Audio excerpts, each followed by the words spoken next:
What is up, world? Welcome to another episode of Raised on the Radio. Gonna knock this one out solo. Colt had some things to do, some family stuff, some work stuff, just all kinds of stuff. Everyone's super busy these days, but I'm gonna rock this one solo and we're gonna get right into it. So there's something very important that I need to address. And I recently got into a few different discussions with a few different people regarding UFC 287 and the big win by Israel Adesanya. I don't think it's any secret to anyone who pays attention to our show that we are avid MMA fans. And I especially, I write about MMA. I'm very passionate about it. I'm an Israel Adesanya fan. I'm not by any means an Alex Pereira, not Piera. We'll get into that in a minute. Pereira hater, but I was happy to see Israel win.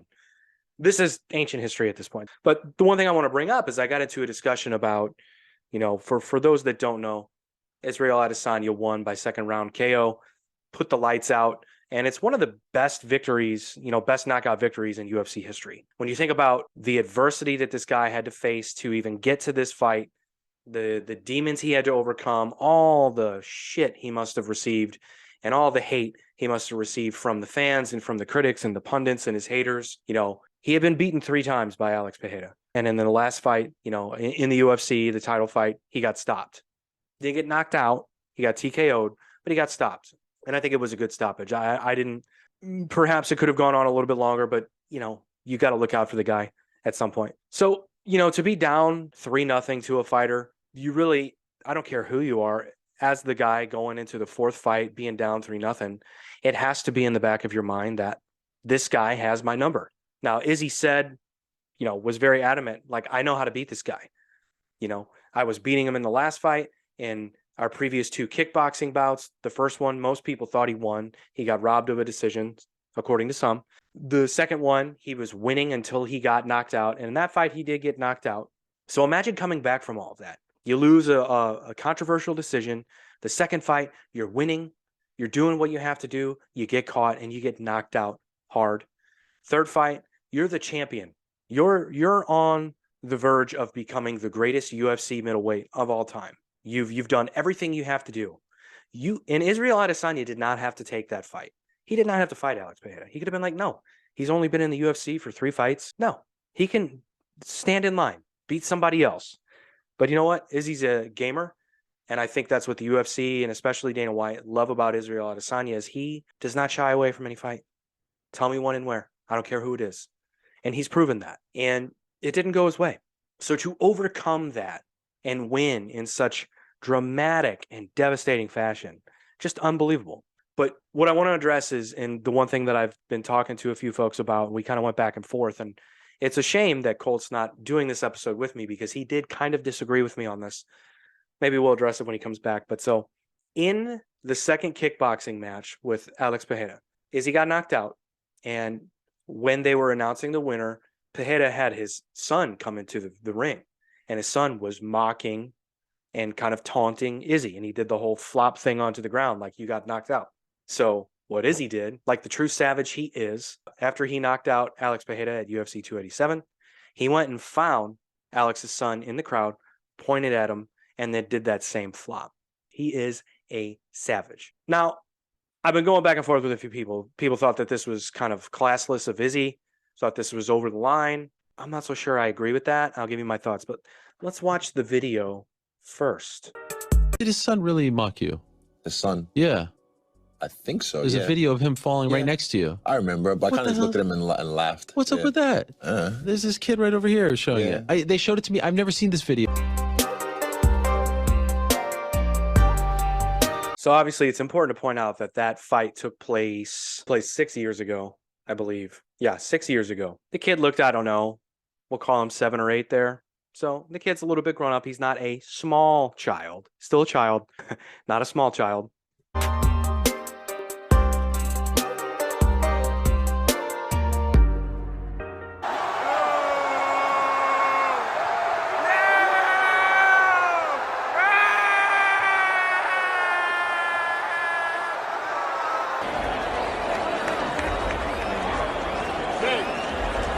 Kid is devastated. Now look. So obviously, I think some people could have dealt with that until they saw the kid crying, and then they go, oh, wait, now here's where I draw the line. Well, here's where I draw the line. Why is any athlete, especially fighter, letting one of their kids get in the ring or the octagon and mock their opponent in any way, shape, or form? So I put the blame on Alex Pereira on that one. You know who Izzy is. Expect the worst. Am I happy that he made the kid cry? No. But I, as a father of 2 boys, would never in a million years, if I did anything in any form of competition, would I let them taunt or mock my opponent in any way? It's gross. Kicking a man while he's down, sure, call it that, whatever. But so I kind of saw it as fair game. Again, I'm not happy about the fact that the kid cried. I think that's sad. That's a shame. He's there for his dad. I mean, his dad just got KO'd. I mean, it's brutal on the kid, regardless whether Izzy taunts him or not. Now, obviously, Izzy taunting him, it just changes everything. But so I've been going back and forth with folks, and they think it was kind of classless and lacking in poor taste. I go, well, I think it was in poor taste to let, for Pereira to let his son do that in the first place.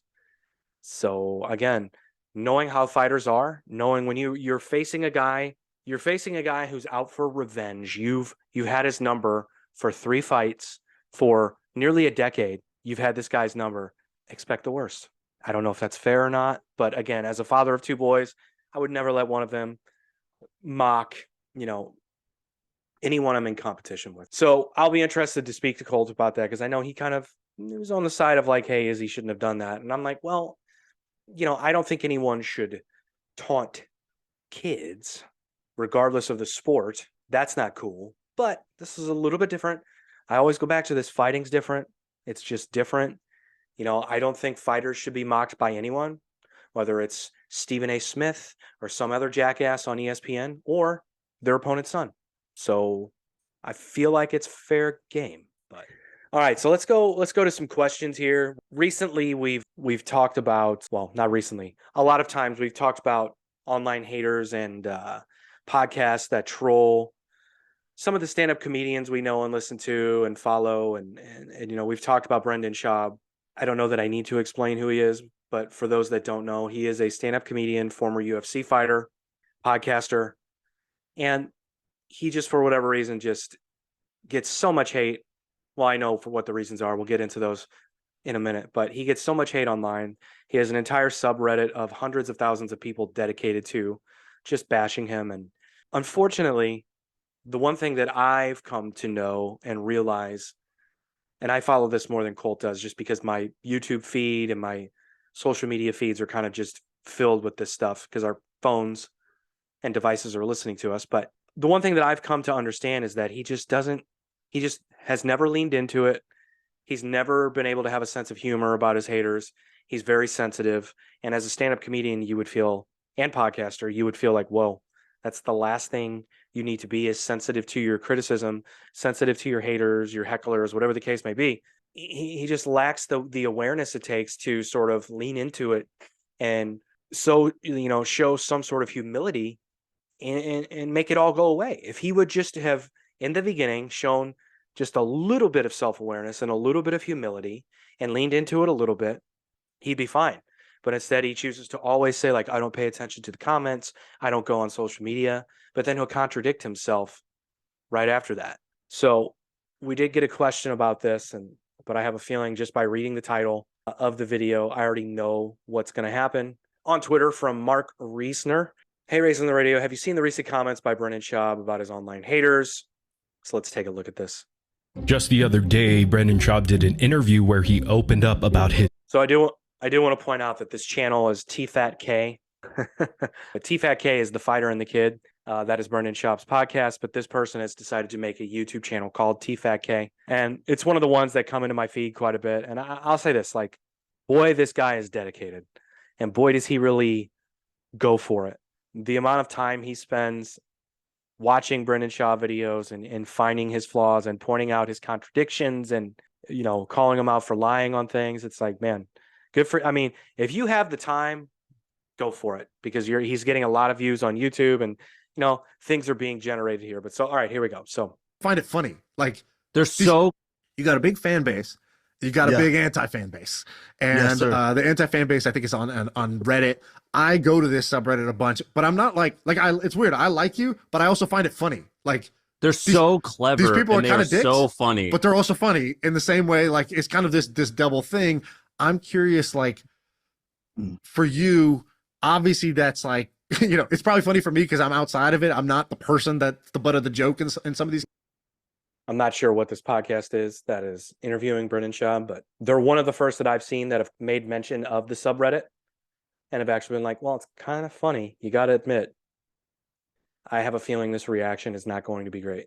But, me and Sam got maybe 1/100th of outside of it. I'm not the person that's the butt of the joke in some of these cases, but me and Sam got maybe 1/100th of the like kind of the passion and hate that you have because you've been doing this a long time. You've made it pretty big. But when I read our YouTube comments, so this must be obviously this is like a Zoom type interview. So just that little cut to Brennan Shaw, clearly not happy that this guy brought this up. Let's watch that again. You have because you've been doing this a long time. You've made it pretty big. Oof, not happy. But when I read our YouTube comments and I see something like that, it stings in the moment, but also there's a lot of times where I'm like, they're not wrong. Like, there is some truth to where they're being a dick about it, but there's some truth to where what they're saying. I could see that. I'm curious for you when you hear about the sort of the stuff on the subreddit or you check it out or whatever, do you have any moments where you're like, all right, they're kind of being mean about it or they're being a dick about it, but there's some truth to what they're saying? I'm sure. I don't. In all honesty, I don't pay attention to it. I think it's a bad thing whether you pay attention to the negativity or the positivity. Yeah, I think you just got to keep doing your thing. My heroes growing up didn't live this world. So it can't be healthy. I think we'll find over years how it affects the brain, how it affects creatives and businessmen who do pay attention to that stuff and read the comments and stuff like that. So I don't want to be that sample size. I'm not going to be. You're not trying to get that digital CTE of reading comments every day. I already have enough CTE, man. I'm about to ride my Porsche off the PCH, but had to mention he drives a Porsche. I think with the Reddit group, it's interesting because the watch everything you do, and there's some things that I'm on board with, and then there's a small select group on there who are just evil. Wait. So there's difference between hate, which I get. So he doesn't pay attention, but there's some of those folks that are just evil. Well, how would you know that if you don't pay attention? So this is what I'm saying. I give you a lot to hate on. I do a lot of content. I make a lot of jokes. I offend a lot of people. I get that. You don't get to a certain level without getting a lot of haters. You just don't. If you look at Logan Paul, Drake, LeBron James, name the massive celebrities that we have in this world there, and you go online, you read their comments, or my buddy Joe Rogan. Nobody, I don't know anybody gets more hate than that. He's friends with Joe Rogan? I didn't know that. He gets more love. I'm in the business of likability. So if you watch my podcast, you buy a ticket to my stand-up, you buy the merch, you buy the whiskey, you're a fan. And I make a living off likability. So I don't give the hate energy. As far as the Reddit goes, I get it. And some of them are really funny, and I appreciate those guys, whether it's good or bad towards me. So now is he saying some of them are funny because the other guy said that, or because he knows because he looks at it? So again, I don't know that I need to watch much more of that, but did he really compare himself to LeBron James and Drake? Like, and this is what I'm saying, like the lack of self-awareness on this, it's like those guys probably don't read their comments. So for you to bring them up as an example as to why you shouldn't is just silly.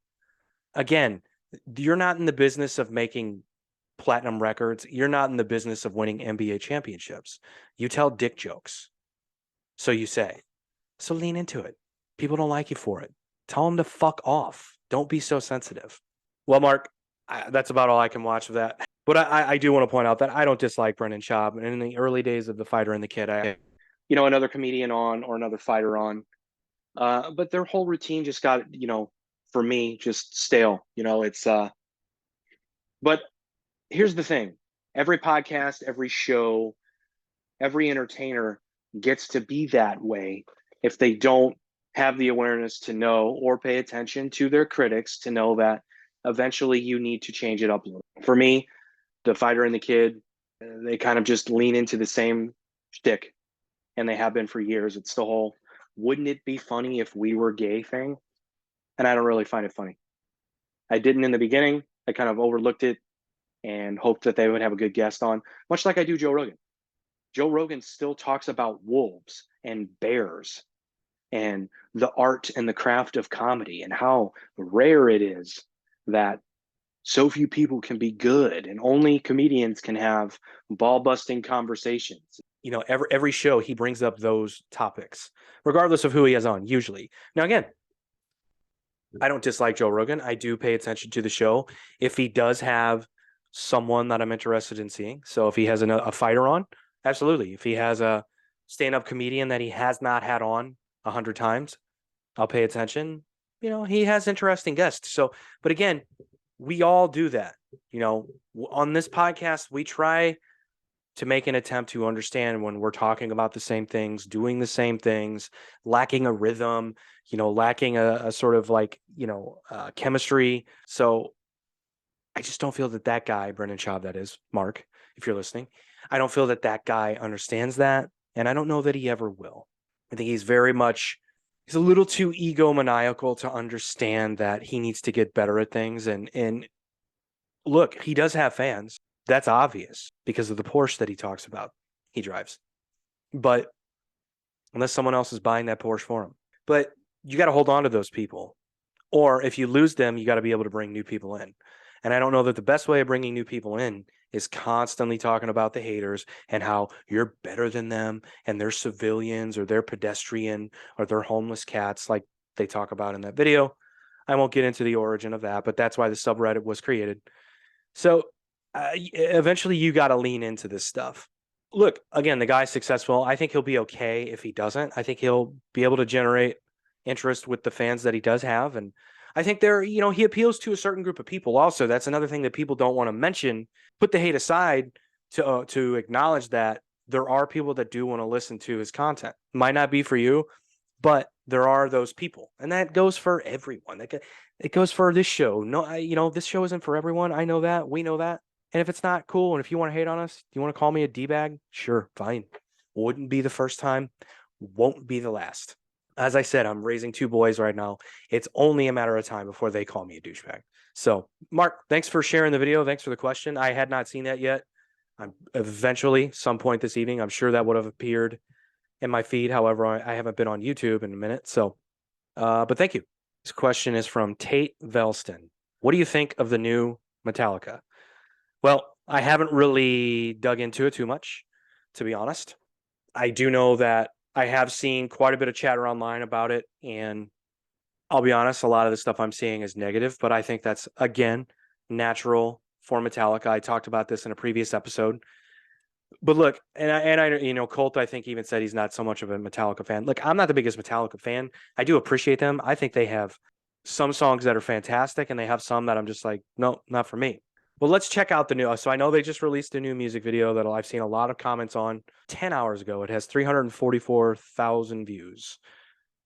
Number 17 trending on YouTube here on music. So let's, oh my God, this song's 7 minutes and 30 seconds long. Good God. I have not listened to this yet. I have not watched this video yet. Let's take a look. If Metallica will even let us. I'm sure they won't. So we'll try.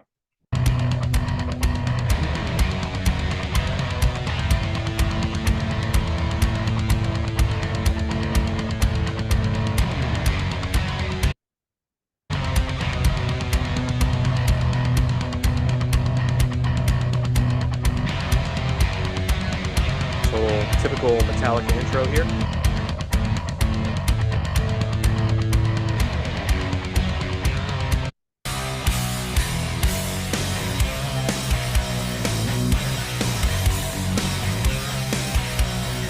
Prototypical Metallica riff. So, for me, the way that I judge a song fully is when I hear the vocals. Once I hear the vocals, then I can fully judge. And again, this is just for me. I can fully judge what's going on. So let's get to James's vocals.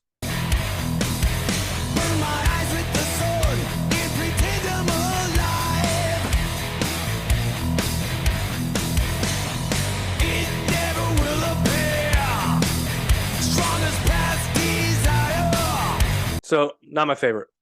Kind of reminds me of a bar band. It's not bad by any means. Sounds like Metallica, but right now there's nothing that stands out to me.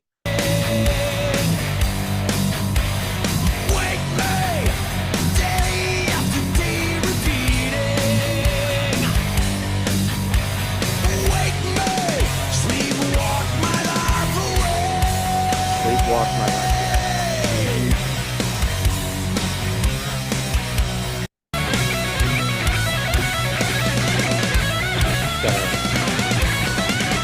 Standard first solo.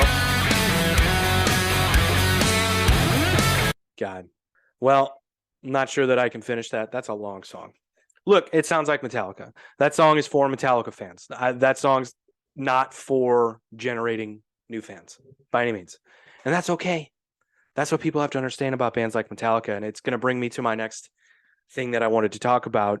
But, Metallica is Metallica. Metallica is for Metallica fans. At this point, I don't think they're interested in garnering any new interest from the younger generation. Now, if they can, I'm sure they will embrace it. But I don't think that's their goal. And again, that's okay. Metallica made me think about this. So recently, Finn McKenty had M. Shadows from Avenged Sevenfold on the Punk Rock MBA, which again, if you don't listen to that podcast, great music podcast, you should definitely check it out. But he does a lot of great interviews with people. And, in this specific interview with M. Shadows, they talk about, younger bands headlining rock music festivals. Finn McKenty asked, do you think younger bands should be headlining these festivals? And M. Shadows agreed, yes, they should. And I found that interesting from a guy who, plays in a band, who is in the fortunate position to play a lot of these rock and roll festivals and be, if not in the main headlining spot, one of the headlining spots. But I find it interesting that he kind of agrees that not only should younger bands be doing it, but festivals are lacking this sort of diversity that rock and roll needs right now to kind of to get that fan crossover buzz, if you will. And I found that interesting. So let's take a look. I find very interesting about sort of the moment that rock is in right now. You talked about sort of, the danger factor. I've talked quite a bit about sort of this reluctance to embrace anything new. So if you look at a hip hop festival like Rolling Loud, there's a lot of people that are getting top billing or close to top billing. For example, Lil Baby, Sweetie, Polo G, that have been making music for 5 years. Sometimes. He's so right about that. That hip hop festivals are always who right now is hot, who right now is trending, who right now is generating the most buzz. That's who's headlining our festival. Who will bring the most people here right now? Rock festivals do not follow that same formula. Even less. Whereas in rock, the headliners have been around for 20, 30, 40 years. And personally, I would like to see a little bit more fresh blood, getting those headlines, getting at the top of those festivals. But what is your perspective as somebody who is one of those headliners? Yeah, we would also like to play. We feel like we fit a little bit outside of that box. The next record is going to even be more of that, right? Where we feel that we can go play some of those alternative festivals where it's just a different thing that lives outside of the pigeonhole that kind of happens. But we would love to see, and I know Danny Wimmer talks about this a lot. I would love to see things like Post Malone or different artists headline our rock festivals, right? Mm-hmm. And I think it's a great idea. I agree. However, I am skeptical that it would work. Just thinking about some of the rock festivals that I have been to and have seen Avenged Sevenfold at, and I am a Post Malone fan. Man, it would be tough to do. Just thinking about the way that fans would react to it. Now, if you put Avenged Sevenfold and Green Day before Post Malone, perhaps people will have forgotten the idea that, oh wait, we still get to see Post Malone. It's interesting to think about. Brings this new blood in. It makes it relevant, makes it cool. I don't want to be 50 or 60 years old, still headlining those festivals and just being that same band where when everyone sees it, they're like, oh, it's the same thing. But I think when you have a Metallica or a Maiden with a different type of band, right? Whether it's like a Die Antwoord or a Rammstein or something that's like. I love that he said Die Antwoord, Metallica and Die Antwoord, or a Post Malone or a little Uzi Vert or something that's just different. And love the idea of Lil Uzi Vert playing one of these rock festivals. Like, and edgy and cool. I love that. Would the louder than life crowd understand what's happening once Lil Uzi Vert takes the stage? Probably not. I think that's really cool. But what happens over and over, and we saw this on the last cycle and we're seeing it now. As soon as you get outside of that very narrow pigeonhole, it's extremely hard to move tickets. Yep. And a lot of times, you're like, a lot of times you think it's the coolest thing in the world. And that artist is worth a ton of tickets on their own. And you're worth a ton of tickets on your own. And you put it together and it's all of a sudden not worth anything because both audiences don't want to go to that. Like Lil Uzi Vert and Avenged or something. I think that would be awesome. I would love to do that. Right. And we had a bunch of we were looking at a bunch of emo rappers and whatever they're called now, or these new kind of this new blood of like Suicide Boys, like all these sort of things we were looking at. And it's just almost like this two different worlds does not compute. You talk to the promoters, and they don't know anything about that. Then their promoters don't know anything about us. And then it's like, then you kind of ask a couple of your friends and they're like, that'd be the best thing in the world. If if it went on sale, it would be. That's pretty sad. I'm not a show promoter, although I used to be.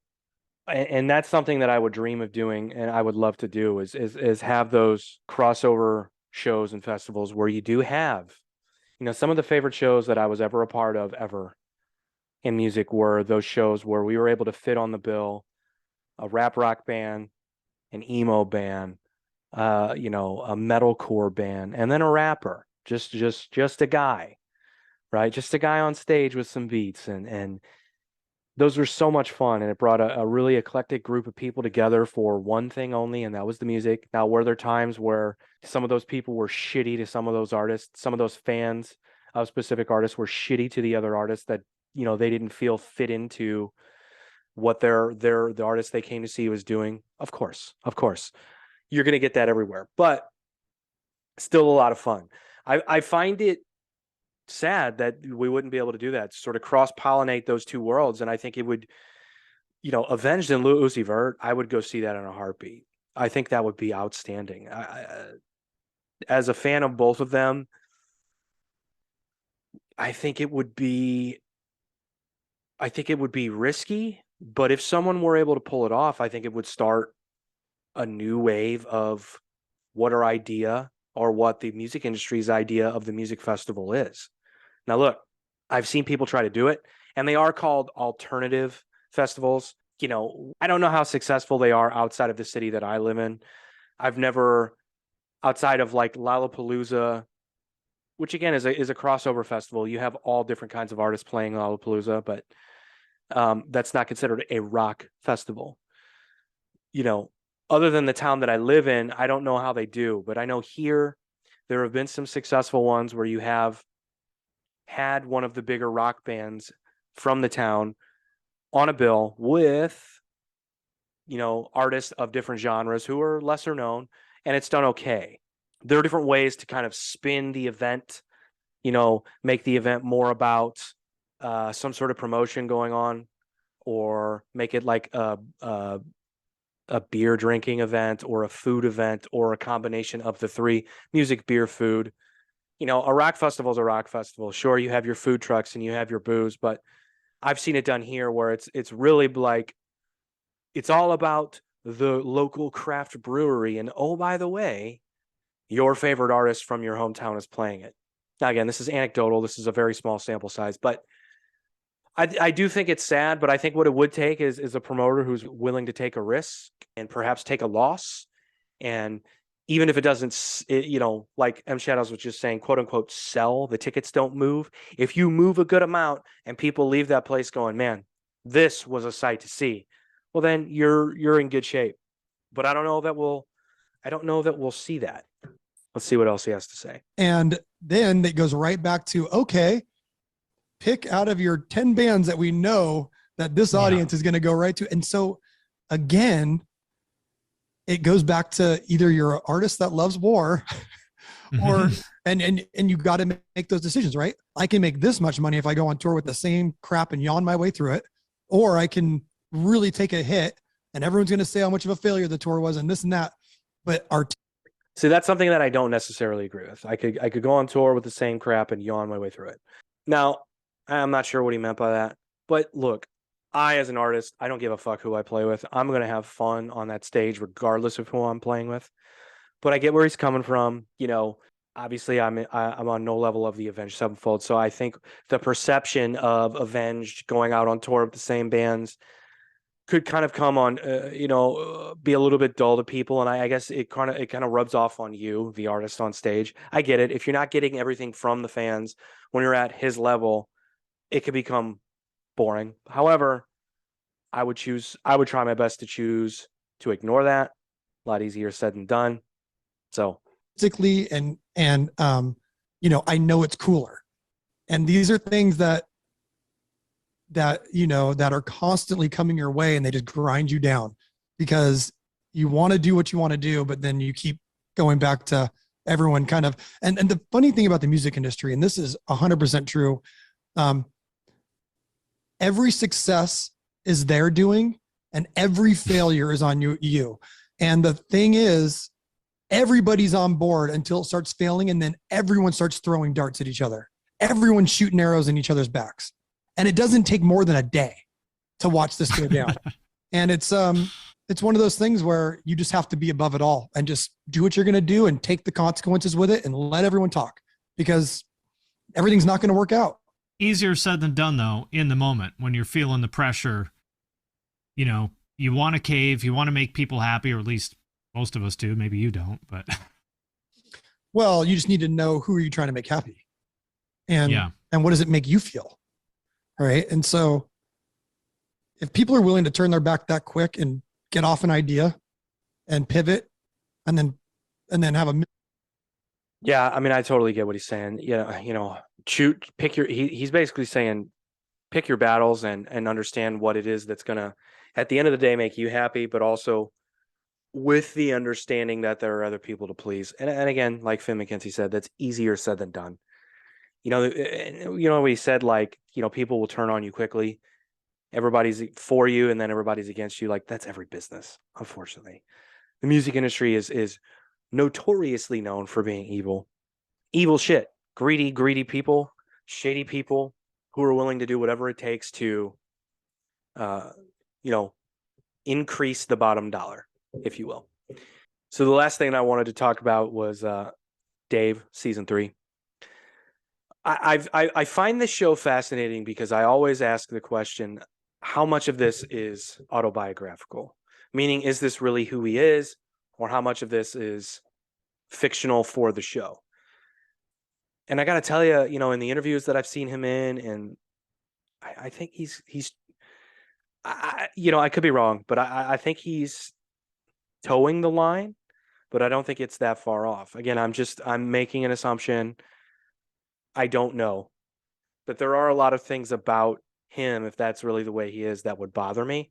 The whole artist thing and the whole my art is sacred. And look, man, I get it, but come on, it borders self-indulgent and pretentious, which we all are. I get it, but it was so. But season 3 is out now, and the opening song from the show is one that I wanted to share real quick. Let me grab a condom, baby. I put it on, and she throw it back, give me the ass, pop it, tickle the breast, nibble the crack, stop it. General Custer with the tactics. So the one thing I'll say is this: the dude kind of has a fuck it mentality when it comes to the content and the actual things that he's saying. Demon. I can feel the semen creep around the penis. Being a man in there, we need an ambulance. Pussy getting killed, she orgasming. Body spasming, and I finally finished. Can you feel it, baby? Sliding off. Where's the condom? Whoa, what? It's not on my penis, baby. It's so confusing, baby. Did I just fuck you raw, baby? I'm looking around and I don't see it, baby. I moved the blanket, moved the covers. Where's the rubber, baby? Now she digging like a caveman in her pussy for it. Even if you find it in her So there's Dave, the opening song of season 3. So imagine how it gets from there. Go ahead and check it out. Again, I think it's a good show. But like I said, is this autobiographical or how much of this is for the show? I'd be dying to know. Thank you for the questions, Mark and Tate. I appreciate it. So this has been episode 145. Colt will be back next week and we'll see you then. So take it easy.